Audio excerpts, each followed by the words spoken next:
Hello बच्चों। कल आपको ये पॉइंट पढ़ाया था। आपका पेज नंबर 182 पर आपका चैप्टर चला हुआ है सरल परिपथ, और पॉइंट था मीटर सेतु। मीटर सेतु के बारे में आपको बता दिया था कल, और इसका सिद्धांत और प्रतिरोध ज्ञात करना भी इस्टेब्लिश कर दिया था, एक फॉर्मूला। आज बच्चों आपको यहाँ से पढ़ाना है जो इसकी प्रयोग विधि है, इसको किस तरीके से प्रयोग में लाया जाता है।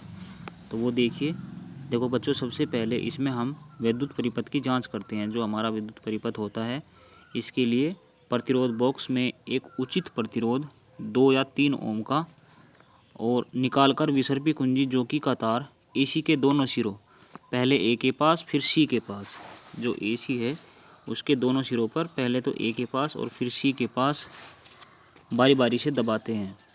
अगर धारामापी में विक्षेप विपरीत दिशाओं में आते हैं तो विद्युत परिपथ ठीक है। यदि विक्षेप एक ही दिशा में आते हैं तो परिपथ के जोड़ने में कोई त्रुटि है, और इस त्रुटि को देखने के लिए विद्युत परिपथ की हम दोबारा जांच करते हैं, और जो ये पेंच लगे हुए हैं इन पेंचों को कस देते हैं। अब हम प्रतिरोध बक्स में से इतने प्रतिरोध वाला प्लग निकालते हैं कि जोकि का तार जो है एसी के सिरे से लगभग 30 सेंटीमीटर की दूरी पर दबाने पर धारामापी में लगभग शून्य विक्षेप की स्थिति उत्पन्न हो।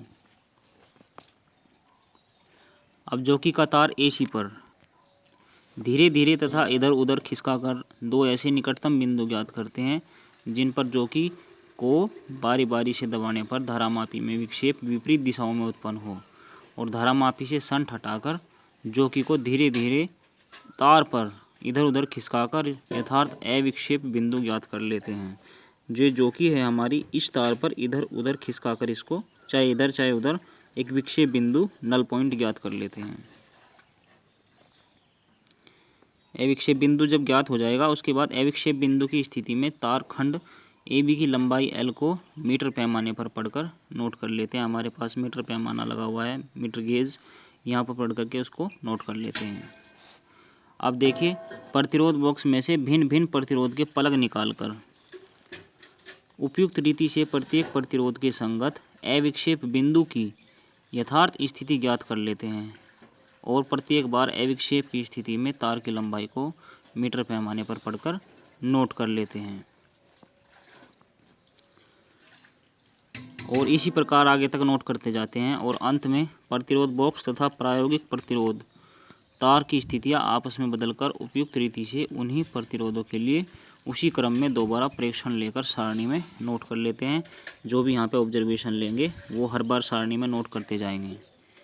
तो प्रायोगिक तार को सीधा करके इस तार को की दोनों संबंधक पेंचों में बीच की लंबाई एल को मीटर पैमाने पर नाप कर नोट कर लेते हैं, तथा पेंच मापी की सहायता से तार का भिन्न भिन्न स्थानों पर दो परस्पर लंबवत दिशाओं में व्यास ज्ञात कर लेते हैं, जो तार का व्यास आता है।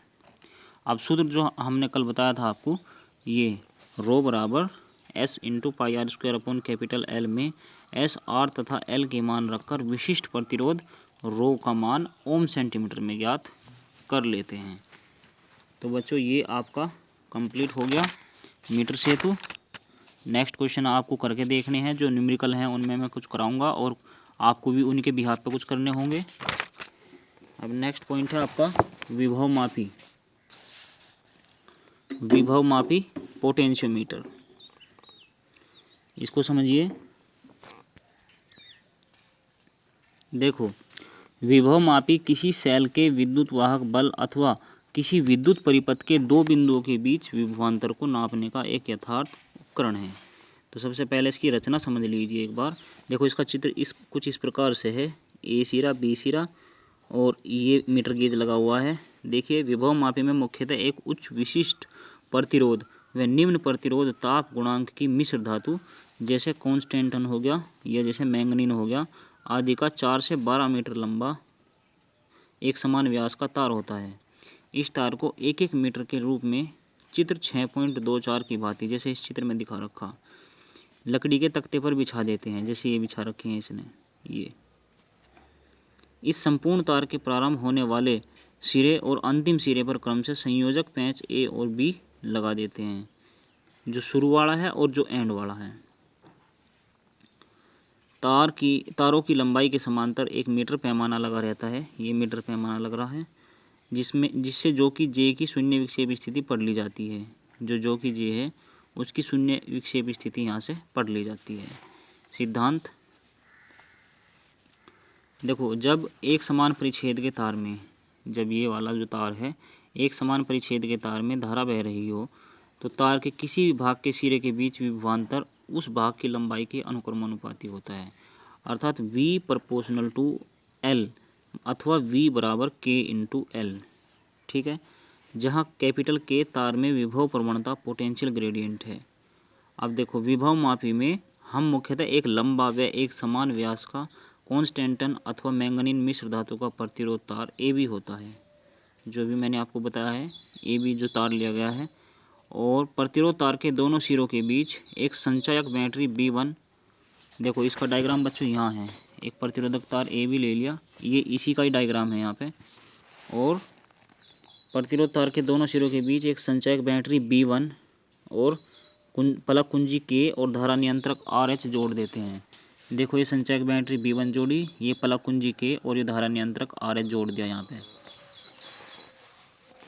जिस सेल E का विद्युत वाहक बल नापना है उस सेल E के धन सिरे को बिंदु A से तथा ऋण सिरे को धारामापी G से कनेक्ट कर देते हैं। एक सिरा तो A से कनेक्ट कर दिया और एक सिरा G से कनेक्ट कर दिया। बैटरी B1 का धन सिरा भी बिंदु A से ही जोड़ा जाता है, और चित्र 6.25 देखिए इसका डायग्राम है, जो कि को तार AB पर खिसकाकर कहीं भी स्पर्श करा सकते हैं, और बैटरी B1 से विद्युत धारा तार AB में सिरे A से B की ओर बहती है, जो A से B की ओर करंट फ्लो होता है इसमें, जिस कारण A से B की ओर तार के प्रत्येक बिंदु पर विद्युत विभव गिरता जाता है। तार AB पर दूरी के सापेक्ष विभव पतन की दर को विभव प्रवणता कैपिटल K कहते हैं। तो अब हमने मान लिया, इसे देखिए, माना तार AB में बहने वाली धारा I एम्पियर तथा तार की प्रति 1 सेंटीमीटर का लंबाई का जो प्रतिरोध है वो रो है। तो विभव प्रवणता का फॉर्मूला क्या हो जाएगा? तो विभव प्रवणता का फॉर्मूला बच्चों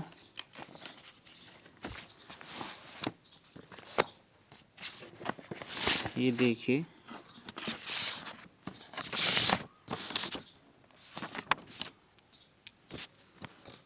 विभव प्रवणता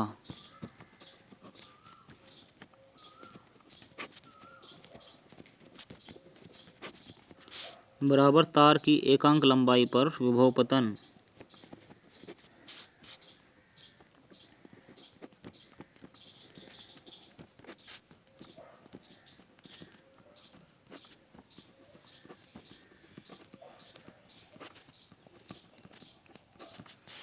तो ये क्या हो जाएगा? कैपिटल K बराबर I इंटू रो वोल्ट पर सेंटीमीटर।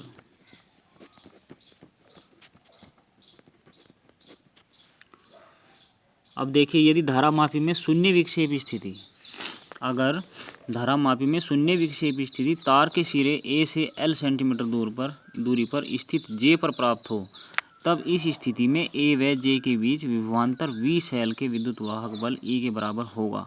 तो धारामापी की शून्य विक्षेप स्थिति में क्या फॉर्मूला होगा? धारामापी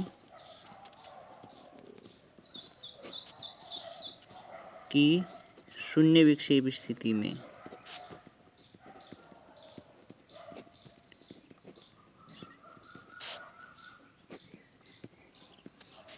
E बराबर होगा V बराबर होगा K इंटू L। तो बच्चों ये इसका फॉर्मूला आ जाएगा। ठीक है, एक चीज़ और समझिए, देखो जैसे धारामापी में शून्य विक्षेप की स्थिति प्राप्त करना चाहते हैं तो उसके लिए हमें सबसे पहले इसमें जो जोकी है वो तार AB के ऐसे बिंदु J1 पर स्पर्श करानी होगी जहाँ पर A और J1 के बीच विभवांतर सेल E के विद्युत वाहक बल से कम हो। ठीक है, और इसी चूँकि बिंदु A जो है वो विभव बिंदु J1 के विभव से ऊंचा है, तो बैटरी B1 से धारा AE J1 के मार्ग से धारामापी में प्रवाहित होगी और सेल ए का धन ध्रुव बिंदु ए से जुड़ा हुआ है। जो यहाँ धन ध्रुव बिंदु है प्लस वाला वो ए से जुड़ा हुआ है। और इस प्रकार से सेल की धारा AJ1 EA मार्ग से धारा मापी में प्रवाहित होगी। और चूंकि सेल का विद्युत वाहक बल बैटरी के कारण उत्पन्न ए व J1 के बीच विभवांतर से अधिक है, अतः सेल की धारा की प्रधानता होगी, जो सेल की धारा है। और इस स्थिति में AJ1 EA की दिशा में प्रवाहित एक परिणामी धारा के कारण धारा मापी की सुई एक और विक्षेपित हो जाएगी। इसके विपरीत यदि जॉकी तार को AB के बिंदु J2 पर स्पर्श कराएं, जहां पर A व J2 के बीच विभवांतर सेल E के विद्युत वाहक बल से अधिक है, यहाँ पर बैटरी B1 की धारा की प्रधानता होगी। और इस स्थिति में धारा मापी में जो धारा AEJ2 है, AEJ2 इसमें जो धारा है वो AEJ2 दिशा में प्रवाहित होगी और धारा मापी की सुई पहले की विपरीत दिशा में विक्षेपित हो जाएगी। इससे हमें पता लगता है कि दोनों स्थिति J1 व J2 के बीच में J एक ऐसा बिंदु होगा, J1 और J2 के बीच में जो J है वो एक ऐसा बिंदु होगा जहाँ पर जो कि स्पर्श कराने पर धारा मापी में कोई विक्षेप नहीं होगा। और यही शून्य विक्षेप की स्थिति है। ये जो स्थिति है यहाँ पर, यह शून्य विक्षेप की स्थिति है। इस स्थिति में A व J के बीच विभवांतर सेल के विद्युत वाहक बल के बराबर होगा, अतः धारा मापी में प्रवाहित धारा का मान शून्य होगा। विभव मापी की सुग्राह्यता बच्चों बाद में पढ़ाई जाएगी।